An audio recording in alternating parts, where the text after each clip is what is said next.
اور جیسا کہ ہم نے توجہ دلائی کہ جناب سیدہ سلام اللہ علیہا کی جو مظلومیت ہے یہ اہم ترین اور ایک بہت بڑی تعداد جب آئی ہے مذہب حق اہل بیت میں اسی کی وجہ سے، کہ جن میں سے ایک مشہور ترین واقعہ تو خود کہ خدا درجات بلند سے بلند فرمائے اسماعیل دیوبندی ہے، وہ جو مذہب حق اہل بیت میں داخل ہوئے ان کی بھی اہم ترین وجہ یہی، اور وہ بھی جو آخر میں مناظرہ کرنے والے تھے، کس سے مناظرہ کرنے والے؟ شیعوں سے مناظرہ کرنے، لیکن جس چیز نے ان کو متزلزل کیا، جس چیز نے ان کو شیعوں کے دفاع کرنے والے مناظروں میں کھڑا کر دیا کہ جن کی وجہ سے ہزاروں لوگ پنجاب میں مذہب حق اہل بیت میں داخل ہوئے، ان کو اگر کسی نے ہلایا ہے تو وہ مصائب جناب حضرت فاطمہ الزہرا صلوات اللہ وسلام علیہ، اور انہی مصائب میں سے ایک واقعہ جو خود میں نے دیکھا تھا اور بعض دفعہ اس کو میں نے بیان بھی کیا کہ کراچی میں ایک ہم نے نکاح پڑھایا جو بلوچ فیملی کا، تو جانے کے بعد ہمیں لگا کہ یہ تو نہیں ہے، مہاجر نہیں ہیں یا پنجابی نہیں ہیں، یہ بلوچ ہیں، تو ہمیں ذرا تعجب ہوا کہ بلوچوں میں عام طور پہ اتنے شیعہ نہیں، تو جو لے گئے تھے صاحب میں نے ان سے کہا کہ یہ بلوچستان میں سیٹ ہیں، یہ تو نہیں لگ رہا ہے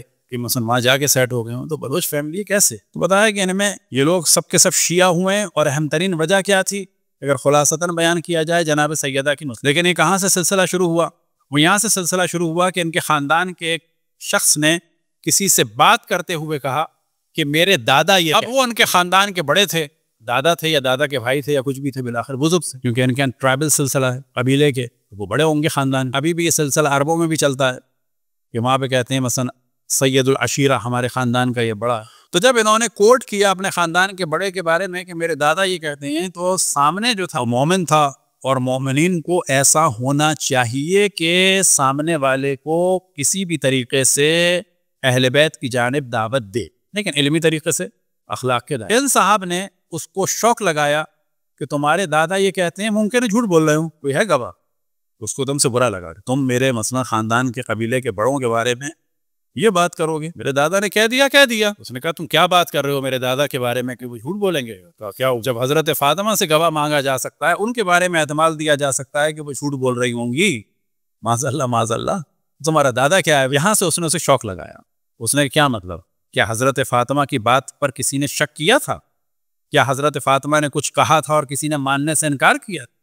کیا حضرت فاطمہ کو جھوٹا سمجھا گیا؟ تو پھر یہاں سے اس نے بتایا کہ جناب سیدہ سلام اللہ علیہا کے ساتھ بعد اشرف الانبیاء حضرت محمد مصطفیٰ صلی اللہ علیہ وآلہ وسلم، اور پھر اس کے بعد یہ پورا خاندان سب کس وجہ سے کہ بعد رسول اللہ، رسول کی بیٹی کی بات پر یقین نہیں کیا گیا۔ یہ گواہ مانگنا جو ہے خباثت کو ظاہر کر رہا ہے، یعنی رسول کی بیٹی پہ شک ہو رہا ہے، گواہ جب ہی مانگا جاتا ہے کہ شک ہو رہا ہے۔ یہاں سے پتہ چلا کہ ہم سب کا کام ہے کہ لوگوں کو ہمیں بیدار کرنا ہے علمی، اور یہ پورا خاندان اس بات کی بنا پر جو ہے مذہب حق اہل بیت میں داخل۔ البتہ ایک واقعہ جو واقعا مجھے بھی اچھا لگتا ہے اور اس شخص سے میں نے بڑا ملنا چاہا، ملاقات نہیں، اللہ اس کی توفیقات میں اضافہ فرمائے۔ ایک موصوف کا پتہ چلا تھا کہ انڈیانا پولیس جو امریکہ میں ہے کہ جی یہاں پر ایک افریقن امریکن شیعہ تھے، لیکن جب ہم وہاں گئے 2-3 دفعہ تو ان سے ملاقات نہیں ہوئی، کسی اور اسٹیٹ میں چلے گئے۔ ہر وہ جہاں بھی، اللہ اس کو مذہب حق اہل بیت کے دفاع کرنے والوں میں اور اس کی توفیقات میں اضافہ فرمائے۔ اور اس کے شیعہ ہونے کی داستان جو ہے وہ بڑی لطیف ہے۔ اس سے پہلے کسی نے سنی مسلمان کیا اور وہ تھے فلسطین کے سلفی، اب یہ موصوف مسلمان ہو گئے، اب اسے کچھ نہیں معلوم۔ ایک دن اس نے اپنے شیخ سے انتہائی معصومانہ سوال کر، اور وہ سوال یہ تھا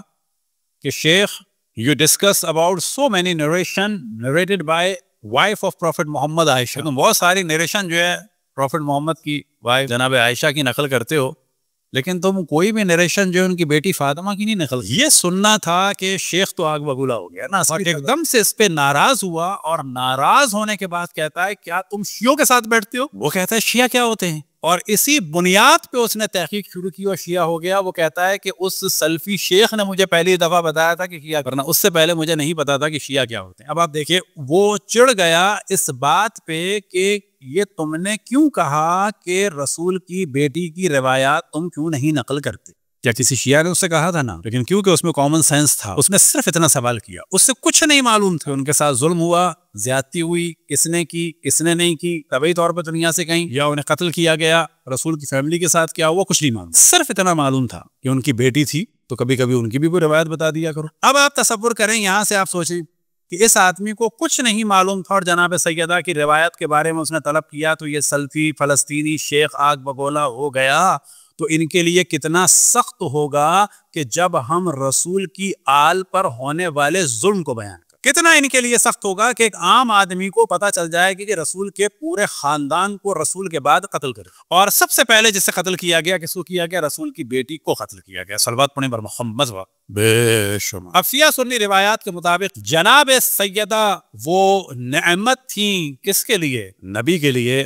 صرف نبی نہ رسول، صرف رسول نہ اولو العزم رسول، صرف اولو العزم رسول. خاتم الانبیاء، کیا وہ صرف خاتم الانبیاء تھے؟ نہ، وہ رحمت للعالمین. رحمت للعالمین کو جب جناب سیدہ کی صورت میں اللہ سبحانہ و تعالی نے نعمت عطا فرمائی تو وہ تمام عالمین کے لیے جو رحمت تھے، ان کے لیے جو تھے اور ہیں، ان کے لیے اگر کوئی خیر کثیر قرار پائی تو وہ جناب سیدہ کی. اشرف الانبیاء کوئی عام انسان نہیں، نبی بھی نہیں، رسول بھی نہیں، صرف اولو العزم بھی نہیں، خاتم الانبیاء. صرف یہ صفت نہیں، رحمت للعالمین.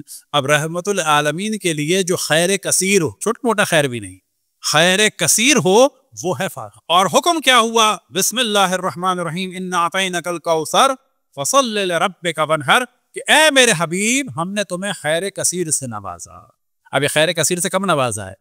نبوت سے پہلے نہیں. ایسا نہیں ہے کہ قرآن کا یہ لب و لہجہ ہو کہ تمہیں نبوت سے پہلے ہم نے کچھ دیا تھا. اولو العزم، خاتم الانبیاء، اشرف الانبیاء، رحمت للعالمین. رحمت للعالمین کو یہ لیکن کہاں پر دیا؟ رحمت للعالمین کو بھی جو تحفہ دیا ولادت اس زمین پہ جناب سیدہ. لیکن جناب سیدہ کا جو نور تھا اور جو جناب سیدہ کے جسم کی ابتدا تھی وہ ہوئی عرش الہی. در المنصور شیخ جلال الدین السیوطی کی، اس میں بھی اس کا ذکر ہوا کہ اشرف الانبیاء کو معراج پر اور بلانے کے بعد تمام ملائکہ کی نگاہوں کا مرکز اشرف الانبیاء کی ذات، اور اشرف الانبیاء کی نگاہیں سدرۃ المنتہا کے درخت پر. اور درخت ہدف نہیں ہوتا، درخت کا پھل ہدف. اس پھل کے ذریعے سے اللہ سبحانہ و تعالیٰ نے اشرف الانبیاء کی مہمان نوازی اور اس کے ذریعے سے جناب سیدہ کی خلقت کا سلسلہ شروع ہوا. اور پھر جب زمین پر تشریف لائے تو جناب حضرت خدیجہ میں منتقل ہو. اب دوبارہ یہاں سے کسی بھی ہستی کی ولادت کے لیے اللہ سبحانہ و تعالیٰ نے ان کے والد کو معراج عطا نہیں فرمایا. کیا اشرف الانبیاء کے والد معراج پہ گئے تھے؟ کیا مولا امیر المومنین کی ولادت سے پہلے ان کے والد معراج پہ گئے تھے؟ کیا امام حسن امام حسین کی ولادت سے پہلے ان کے والد معراج پر گئے تھے؟ ہاں، روایتوں میں ہے کہ تمام معصومین کی خلقت جنت کے. جہاں پر ہم گفتگو کیا کر رہے ہیں ایک موضوع نہیں ہے، جنت کے پھل سے خلقت کی ابتدا ہوئی ہے الگ موضوع. اس پھل کے لیے معراج نصیب ہونا اور عرش منتہا پر سدرۃ المنتہا پہ جانا، یا اشرف الانبیاء کو معراج پہ جانے سے پہلے کتنے مرحلے تھے؟ پھر دوبارہ بیان کریں. صرف نبی نہیں، رسول، صرف رسول نہیں، اولو العزم، صرف اولو العزم نہیں، خاتم الانبیاء. اعلان نبوت ہو چکا ہے، نزول قرآن شروع ہو چکا ہے، ختم نبوت کا اعلان ہو چکا ہے، اعلان نبوت ہو چکا ہے، رحمت للعالمین قرار دیا جا چکا ہے. اب بھی اس معراج کے لیے خصوصاً اہتمام ہے کہ اتنی خاص عبادات میں مصروف ہیں کہ جناب حضرت خدیجہ سے بھی دور. اور پھر یہاں سے آپ جا رہے ہیں معراج پہ. اب اس جانب توجہ رہے کہ معراج اشرف الانبیاء کو ایک نہیں ہوئی. ہم میں اور دیگر مذاہب اسلامی میں اہم ترین فرق ہے کہ معراج اشرف الانبیاء کو ایک نہیں ہوئی. ہاں، وہ جو مشہور ترین معراج، ہمارے بعض روایات ہیں کہ 200 سے زیادہ معراج. اور جو اہم ترین فرق ہے کہ اشرف الانبیاء اپنے جسم کے ساتھ معراج ہوئے. اہل سنت زور لگاتے ہیں کہ سوتے میں معراج ہوئی ہے، روح کے ساتھ میں. ہم کہتے ہیں نا بیداری میں ہوئی ہے، اور فقط روح نہیں بلکہ جسم کے ساتھ. اب یہ جو معراج ہے، اس ایک معراج کے بارے میں کہا جا سکتا ہے کہ جو 27 رمضان والی تاریخ یا آخر رمضان والی، وہ جناب سیدہ کا جو نور ملا ہے وہ شاید اسی آخر رمضان والی معراج، کیونکہ معراج کئی ہے. رمضان سے شوال کتنے مہینے ہو گئے؟ شوال 1، ذوالقعدہ، ذی الحجہ، محرم، صفر، ربیع الاول، ربیع الثانی، جمادی الاول، جمادی الثانی کی 20، یعنی پورے 9 مہینے بعد جناب سیدہ کی خلقت ہوئی. بس جناب سیدہ کی اس دنیا میں جو ولادت ہوئی ہے، جو آپ دنیا میں تشریف لائی ہیں، اس سے 9 مہینے والی پہلی جو معراج تھی اس میں جناب سیدہ سلام اللہ علیہا کا نور بھی اور ان کا جسم بھی معراج پر رسول اللہ صلی اللہ علیہ وسلم کو عطا کیا گیا. صلوات پڑھیں بر محمد.